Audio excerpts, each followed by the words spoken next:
Hey, what's going on, guys? So, my NES wasn't working very well lately. It was having a pretty hard time playing the games.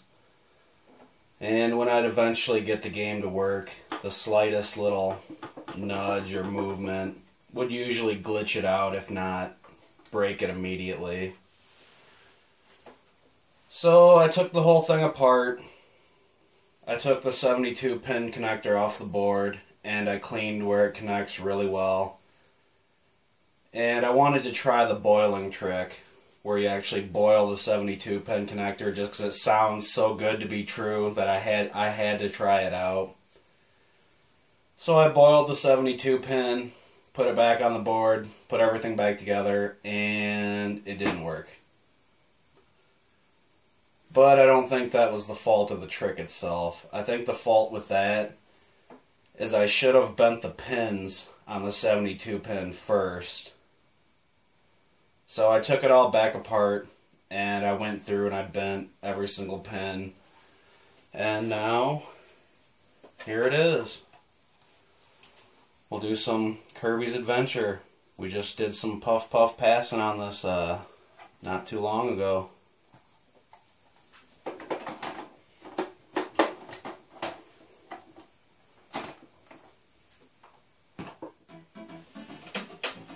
So as you see, it plays first time. Absolutely no problem. Works really well. But after I bent all the pins, I did notice that it led to some odd side effects for the system. The one side effect that I noticed immediately was obviously the game's playing without being pushed down. You know, obviously.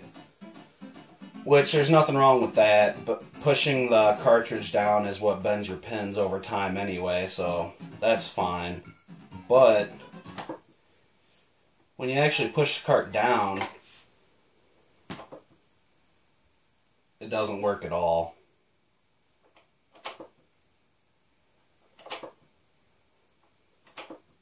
So I thought that was pretty funny. Put it back up. Works fine. The other big side effect that I noticed after doing this was before, you know, the slightest little nudge would usually mess up the game. But now I can play this basically during an earthquake. I can shake the shit out of this, and the game continues to work just fine. I've really got to pound on this motherfucker for the game to stop working.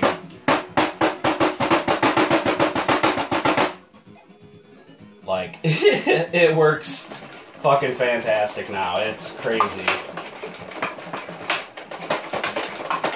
I can't even get it to stop. I'm trying to... There we go. Trying to glitch it out without breaking my system. So yeah, I thought that was pretty cool. No little slight nudges are gonna mess up my game playing it anymore. I can even sit here and fuck with the cartridge. I mean, that's crazy. Can you do that with your NES? I definitely couldn't, but now I can. And the big reason that that works now is because the pins are so tight. Which obviously left it to where it grips the games with a, I wouldn't quite say death grip, but it grips them pretty tightly. So let's throw in another one real quick. Some good old Athletic World. There's a game you see nobody playing nowadays, and for good reason, simply because it uses the power pad. This one usually has some weird side effects too, but it seems to only be with this cart.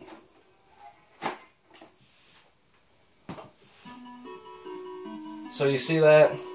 Turned on first try. Let's turn it off and try it again.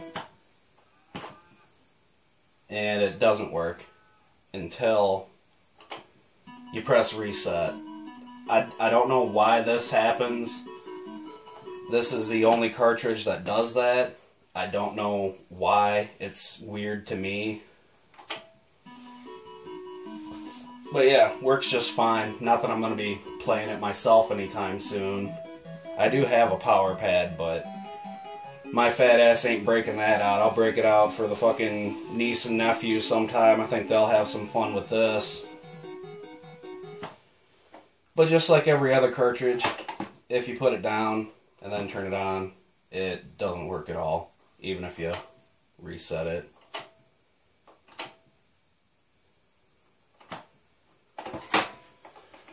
And since the pins are so tight, I imagine that, man, come on, over time,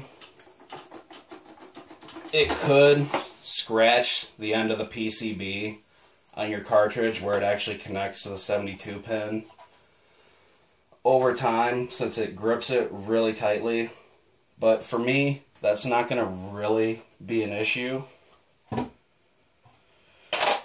Because for the most part, I'm going to leave this in there basically 100% of the time. There's no reason to, I don't know, switch out to the other carts. I play the real thing sometimes, but most of the time I just do it on this. It's the exact same games, you know.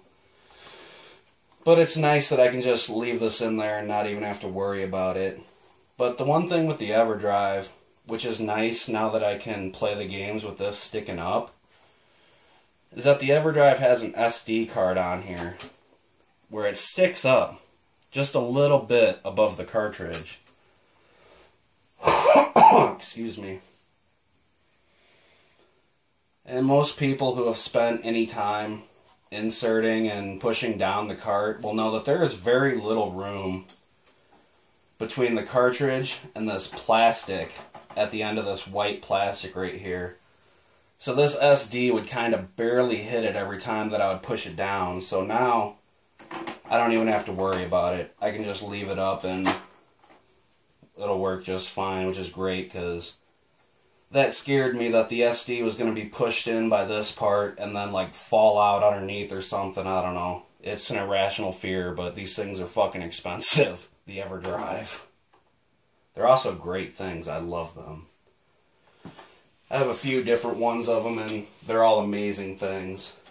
Not only can you play the retail games, but you can play hacks, homebrews, prototypes, all kinds of shit. They are amazing devices. And you can do all the same thing on an emulator, but I find it amazing to be playing some of the things that this thing can play on the real thing. Like, I'm going to show you something right now, which is the most amazing thing I've ever seen the NES do, personally.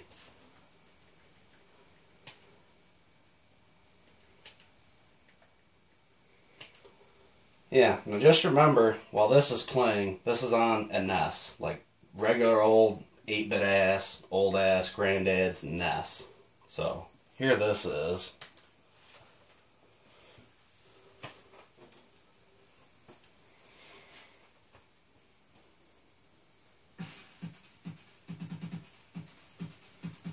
And the first time I seen this, when I was just randomly going through some homebrews, some demos, and technical demos, stuff like that, this blew my fucking mind.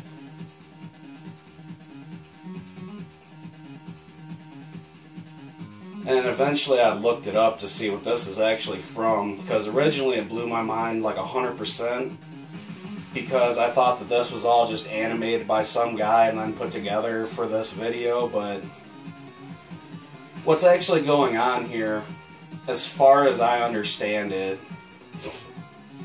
is this was a video that was kind of ripped from another video and then put into bytes, you know, bits and bytes, and then made to play on an NES. And what's happening here is there actually isn't any sprites going on.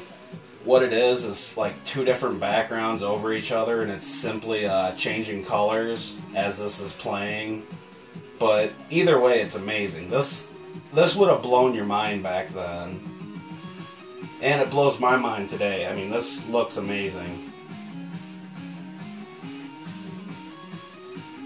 And I later found out that this, which is called Bad Apple, it's actually from a Toho game or whatever you might want to call it. I don't know, some Japanese stuff where it's those extreme bullet hell shooters called Toho, but it's called Bad Apple. So if you want to see this in like a better form, somebody playing it on an emulator with video capture or something, look up Bad Apple NES. But this was also ported to the Game Boy, Genesis, and believe it or not, Atari 2600, which I would have to see that in real life to believe that. Because I believe this right here is 512K, you know, kilobytes, which is pretty damn big for a NES game. And the Atari couldn't play anything that big. I think that was like 1 kilobyte, you know, for most games. So that would have to be a super extended cartridge with extra memory and everything else to be playing on that. But this right here is 512, plays fine. It's fucking amazing.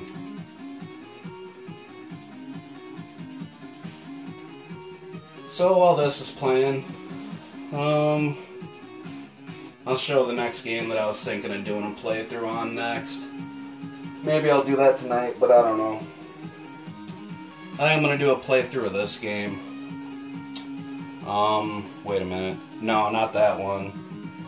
This game actually really sucks, and I don't like this game at all. It's one of my least favorite of my entire NES collection. Let's see. I think it's this one. No, that one's even worse. I actually really hate this game. Let's see. This one. Skate or Die. It's kind of a half-assed request from a couple of my subs. You know, some good guys. I was talking about playing this during Friday the 13th, so I figured I'd give it a quick go. It's a really short game, and it'll be easy and fun to go through. See that? $5. See? I was right. But yeah, that's pretty much it. And with this demo, you can actually do some other stuff too. Like, if you hold left, it slows it down. You can press select to change the background.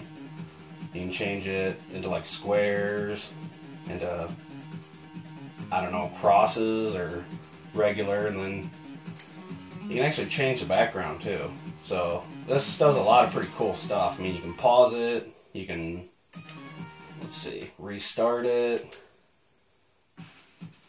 It's a pretty damn impressive thing, but that's it for now. I just wanted to show off my NES and show that it's working pretty damn good now. I think my brother will like that, because this thing is from my childhood, you know. This is the same one that I was playing at 5 and 6. I'm playing today at the age that I am. It's much more than 5 or 6, but that's about it. So, thanks for watching if you did. And how old does your NES work? Can you shake the shit out of it? Can you play with the cartridge while it's in there and have it still work, you know? But, yeah.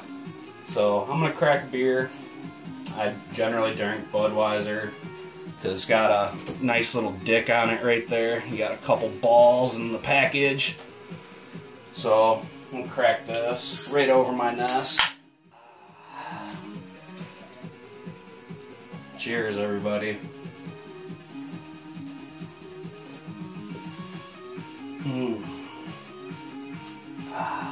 That's the stuff right there. I don't really care for the Cubs, but I don't watch baseball at all. Alright, yeah, that is totally it. Thanks for watching. Y'all take it easy.